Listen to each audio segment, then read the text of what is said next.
Businesses in several states hoping to bounce back with some restrictions being lifted. We're going to be good, providing we don't get shut down again. New antibody testing rolling out for more frontline workers, expediting the efforts to get back to normal. Beaches packed in Southern California despite social distancing recommendations. Can Americans stay the course to beat the virus? Farm to table, Americans struggling to buy food, flocking to food banks across the country. How more supply is meeting demand with new coordinated efforts, produce arriving by the truckload. 0 cases, places in rural America not yet hit by the pandemic, and how they hope to keep it that way. We're going to treat you like you have the plague. Busy water parks and campgrounds, a reminder of how things used to be, and motivation for its return. Changes in the workplace, what you could see when you're back at the office, the new partitions, color-coded floors, and why you can expect long lines for the elevators. And virtual babysitters. Reset, go! The new trend meeting the demands of busy parents who need childcare at home. Keeping the kids entertained, helping with homework. Is it right for your family? Live from ABC News in New York, this is Good Morning America. Good morning. Happy to be here with Whit in the studio this morning while Dan takes the social distancing duties. Hey, Dan. Hey guys, good morning. Let's get straight to the pandemic news. So many states attempting to reopen with so many questions looming, particularly about testing. Meanwhile, overnight, the president tweeting out that he's now got questions about whether he should continue with those marathon daily press briefings. And that'll definitely be something to watch, and Dan will check back with you soon. Meantime, more than 100,000 people have now recovered from the coronavirus in the U.S., with cases topping 900,000. The pandemic has killed more than 53,000 Americans. While many states will be reopening in the coming days, in some places the numbers are still rising. All this as states roll out more testing, and the hopeful sign this morning, ESPN reporting that the NBA is reopening team practice facilities for players to hold individual workouts in states and municipalities that are loosening stay-at-home restrictions. We have team coverage this morning. Let's start with ABC's Trevor, all outside New York City's Bellevue Hospital. Good morning to you, Trevor. Eva, good morning. You know, while so many states are starting to reopen and others are fighting to get to that point, testing remains an all-important necessity. Now, here at Bellevue Hospital, frontline workers will now be able to get tested for antibodies, but all across New York State, now many more essential workers will be able to get tested for this virus. Across America this morning, stark contrasts in the response to an ongoing pandemic. In Southern California, open Orange County beaches packed with summer-like crowds, social distancing recommendations frequently being ignored. In the Midwest, an Illinois food processing plant ordered to shut down by the county health department because of rampant COVID-19 concerns. And in New York, even as the number of new cases and hospitalizations move down the curve, the state is still in the midst of a grim reality. Just when you think you're going to have a good day, this reality slaps you right in the face. 437 deaths yesterday, which is actually a tick up. Governor Cuomo says the state is now compulsively, obsessively focused on testing, signing an executive order Saturday allowing all first responders, healthcare workers, and essential workers to get tested for the virus. New York also rolling out antibody testing for frontline workers at 4 hospitals, including Elmhurst Hospital in Queens, which weeks ago one doctor referred to as ground zero for the crisis in America. All the patients in this room, all the feet that you see, they all have COVID. Next week, transit workers and police officers will be able to get antibody testing done as well. The hope is that those exposed to COVID-19 will have developed antibodies and, in turn, an immunity to the virus. But Dr. Anthony Fauci telling GMA that's not a guarantee. I mean, there's an assumption, a reasonable assumption, that when you have an antibody that you are protected against reinfection. But that has not been proven for this particular virus. Even without immunity, several states are kickstarting the process to reopen their businesses. Our savings account went through that month, and now we're going into a new month. Georgia was among the first states leading the charge, allowing gyms and salons to go back to work Friday. But tomorrow, theaters and restaurants can join them. We're going to be good, providing we don't get shut down again. Also happening tomorrow, Montana and Mississippi will allow retailers to operate with social distancing measures in place. Tennessee restaurants will be allowed open at 50% capacity. Colorado will allow personal services like dog grooming and personal training. And Minnesota will let industrial workers and office employees who can't work from home and don't face customers to go back on the job. But the looming threat of the virus will still keep millions of workers home, and so many finding their businesses crippled by an expanding economic crisis. We're basically doing 20% of the business we normally do on a monthly basis. It's, you can't survive. Congress rushing to pump another $310 billion into the Paycheck Protection Program designed to help small businesses keep paying their employees. Applications for those much-needed loans reopen Monday, but experts expect that massive sum of money to quickly run out once again, as thousands of businesses who were shut out the first time now find themselves in desperate competition with each other. We don't necessarily have high hopes that it's going to happen, but we keep our fingers crossed every day. And as so many of these small businesses are in dire need of that stimulus funding in order to stay afloat, a number of larger companies, some of them even publicly traded, have come under fire for taking out these loans that are meant for small businesses. And under that criticism, at least a dozen companies have said they're going to be giving their loans back. That totals up to more than $170 million. Dan?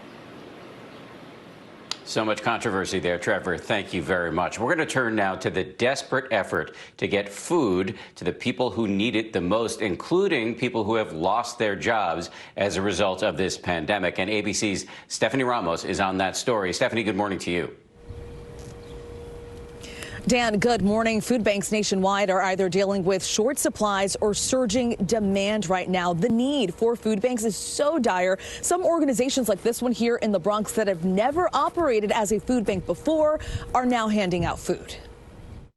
This morning, as the coronavirus pandemic stretches on, millions of Americans have been crushed under a collapsing economy, many unable to buy food and pay bills. If we're not able to pay our bills, then what's next? Like what's gonna happen? Windows up. From Texas to Miami, thousands of food banks across the country are stepping up. Long lines like these seen nationwide. Among those waiting in line is this mother of two in Savannah, Georgia, fighting to keep food on the table. I am out of money and just about out of groceries. I've spent my savings on groceries, and at this point, I really can't spend any more savings on groceries. For David Horton in Pittsburgh, he's grateful for the compassion. It's great that we're able to be supported in such struggles like this. Many companies are now buying surplus food and donating them to distribution centers and pantries who are having a hard time keeping up with the demand. We've had people coming from all over the Pittsburgh area, but we had a couple of folks that actually drove in from Ohio. And after seeing these images on World News Tonight of farmers forced to discard produce and milk, a new effort has been created, Farm to Food Banks. This truck carrying about 43,000 pounds of potatoes from that farm in Idaho arriving in the South Bronx to help nearly 4,000 families in need. It is incredibly humbling, and we are so excited to receive this food and also excited to distribute it to all of our families. And Farm to Food Banks doesn't plan to stop here. We just want to make sure that people see that the South Bronx and other places, this is the picture of resilience, this is the picture of humanity. This is people coming together from all walks of life. Diaz says this won't be the last time they're able to hand out food thanks to Farm to Food Banks. He says they'll be able to distribute food weekly to the nearly 10,000 families in this area. Whit. Some of the most important teamwork happening right now. Stephanie Ramos for us. Thank you. Now to what may be another hopeful sign on the testing front. We have an inside look this morning at a military-funded lab that they say will be a game changer, able to do tens of thousands of tests per day. ABC's Devin Dwyer has more. Some scientists are calling it a COVID testing breakthrough. a supervised but self-administered test for coronavirus from a sample of your saliva. Experts say if done properly, it could be as effective and much easier to perform than those intrusive nasal swabs by medical workers covered in PPE. It's low risk. It's a different set of supplies that are needed. ABC News got an inside look at one new oral fluid coronavirus testing lab in the nation's capital, a facility funded by the U.S. Air Force to test thousands of military personnel. Biotech startup Curative flying in the equipment from California, setting up the lab to test saliva samples in 24 hours or less. That lab will be scaling to 50,000 tests per day of capacity over the next few weeks. The Defense Department calling the $13 million project a risk reduction alternative to nasal swab testing and potentially game-changing. We have the ability to expand our testing capabilities to wider military populations, prioritizing the highest risk to forces. If it's successful, experts say widespread oral fluid testing could greatly improve surveillance of the coronavirus across the U.S. We really need enough testing, tracing, and supported isolation to control the disease so that we don't see resurgences. So take the swab out of the packet. We took the test to try for ourselves. Now cough into your elbow deeply 3 times. Coughing into the arm to release fluid from the lungs into the mouth, then swabbing the mouth for 20 seconds. The test must be supervised by a clinician, but with proper social distance does not require extensive PPE. While authorized by the FDA, the accuracy of self-collected saliva tests in general is still under review. In one study from UCLA, oral fluid and nasal swab specimens performed similarly when detecting COVID-19. But a third of infected individuals who swabbed their mouths without clinical supervision registered false negatives, but still showing enormous promise. This may be a long-term model for how we could scale up a return to work effort across the country. For Good Morning America, I'm Devin Dwyer in Washington. And now let's bring in our chief medical correspondent, Dr. Jennifer Ashton. Thanks so much for being with us. The antibody testing of healthcare workers in New York City, how helpful will this be if, as the World Health Organization says, we really don't know yet whether having had this virus leads to any kind of immunity? Well, Eva, I think you have to remember, as the saying goes, the devil is in the details. Also, the devil will be in the data and how accurate those results are. Basic premise in medicine is that when you've been exposed to a virus, you will develop some immunity to it. But how long that lasts and how strong that protection could be is still to be determined. And remember, antibody testing is to determine past infection, ideally, or susceptibility. So it could be potentially very important. Now, we saw in Devin's piece the saliva testing. The military-funded lab is talking about eventually doing 50,000 tests per day. How significant is this? Well, again, now we're switching to how do we diagnose active infection, and that absolutely is critical. So whether it's by a saliva test or a nasal swab or a finger stick, the key is accuracy. And as we heard, any test can have false positives or potentially false negatives, and turnaround time. So 24 hours, great, but ideally this will move to a point where someone can do it at home, like a home pregnancy test, so then you can act on those results, whether they be isolate yourself if it's positive or negative, and potentially then you can return to work. So we need to scale up, and they need to be accurate. And 50,000 a day is great, but there are some epidemiologists and public health experts that say we'll need to be able to do millions of tests a day. Okay, now talking about like symptoms and people being sick, the CDC adding to the list of coronavirus symptoms. A lot of these are symptoms that we've already heard about. We have, Eva, and just a little bit of mini med school here. A symptom is something that you feel. A sign of a disease is something that can be seen visually. The old 3 symptoms of COVID-19, fever, cough, shortness of breath. Now the CDC has added 6 more things like headache, body aches, chills, shaking chills, a sudden loss of smell or taste. But again, those have been reported in the medical literature for some time now. It's unclear why just now the CDC is changing and adding to that list of symptoms. But clinicians know that there are typical symptoms of this mysterious virus, and then there are atypical symptoms, and that list seems to be growing literally by the day.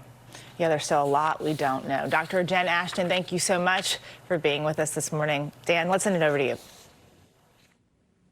Eva, thank you. Let's talk politics now. After the president's controversial comments last week about injecting disinfectants, you may have noticed that his next press briefing was much shorter. And then on Saturday, no press briefing whatsoever. And overnight, he tweeted out this, asking what is the purpose of these briefings, and then he went on to blame the media for asking too many hostile questions. So let's bring in ABC News political analyst Matthew Dowd. Matt, good morning to you. I guess my first question is, would it be politically wise for the president to ditch these briefings? Well, I think the most politically wise thing would be change the briefing. I think the briefings are substantively important for conveying information to the American public about what's going on with COVID-19, what should the American public do. But the president has a tendency to score own goals on himself, either at the briefings or in the aftermath. So if I were the president, and I've said this from the very beginning, he'd be much better off introducing the doctors on his task force and then letting them conduct it. But the president seems to have a real hard time letting other people shine in the limelight. But he'd be much better off both politically and substantively letting the doctors lead at these press conferences. As states start to reopen, some of them at least, we're starting to see some tension between the president and the governors. The president at one point calling for some states to be liberated, and then at another point criticizing his Republican ally, Governor Kemp in Georgia, for reopening too fast. So how do you see all of this playing out?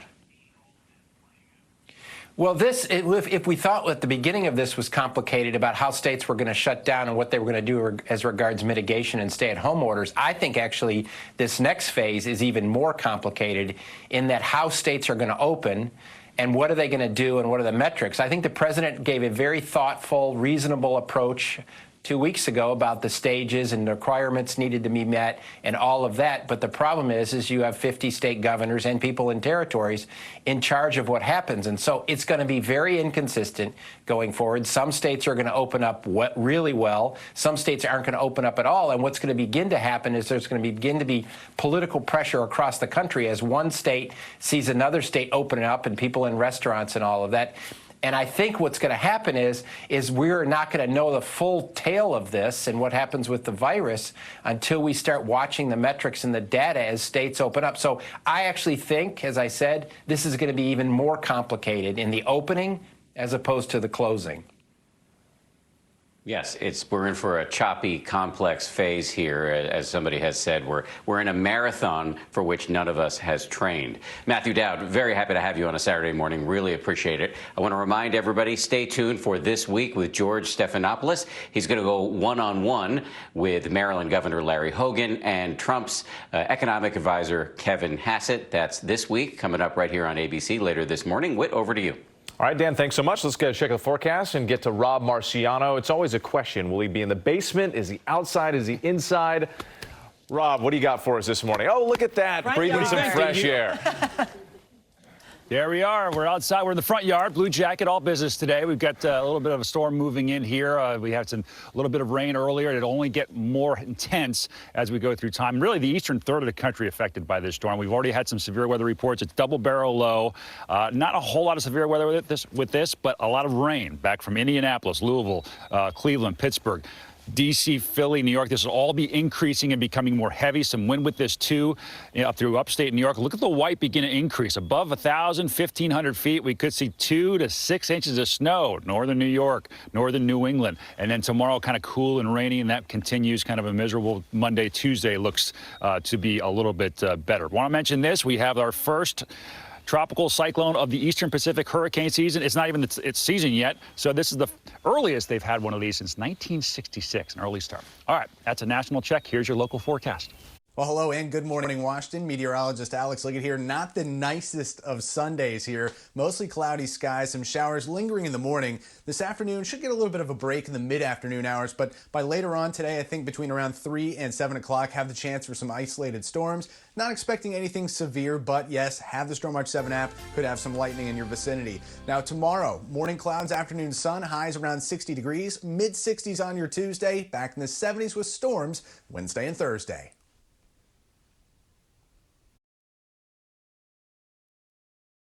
Up in the next half an hour, glowing dolphins. If dolphins weren't cute enough, we're going to have them glowing. For real. Excellent. Stay tuned. Looking forward to that. And Rob, Eva pointed out something, or seeing